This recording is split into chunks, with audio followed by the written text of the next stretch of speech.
Hi, everybody. Welcome to another episode of Core Conversations. My name is Dr. April Metler, and today we are talking about peeing, or also known as the physiology of micturition.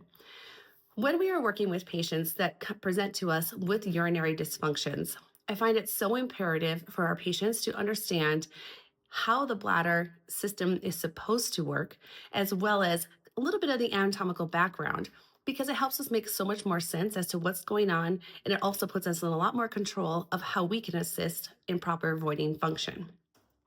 Your bladder sits on top in your abdominal wall, and then at the end of it is your urethra.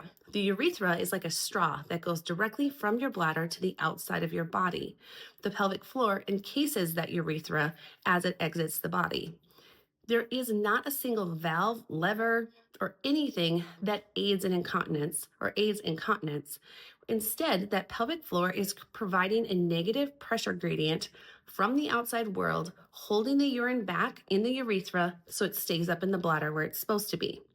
When we have downward pressure coming from the pelvic floor or coming from the bladder, such as when we jump or run or go to stand up, the pelvic floor should respond with increased tension to increase that negative pressure gradient so the urine is staying back in the bladder.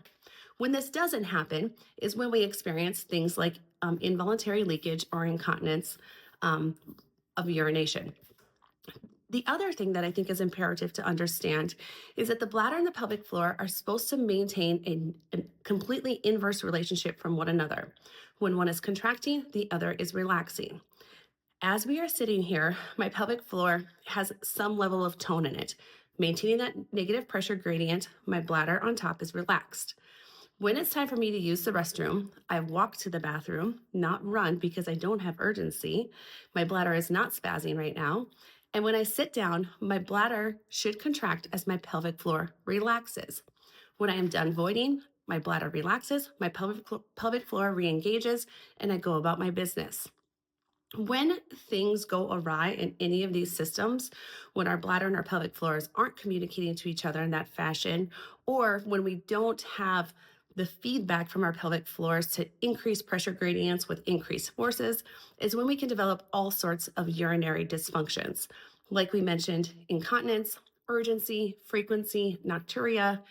Bladder health is such an important part of our quality of life. If you are getting up 8 times a night, how are you supposed to get proper sleep?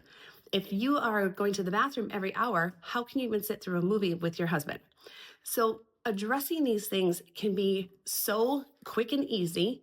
And most often our patients are like, I had no idea that I was not supposed to pee every hour. I had no idea that getting up 8 times a night was abnormal. So let us help you. Drop your questions. Thanks for joining us today.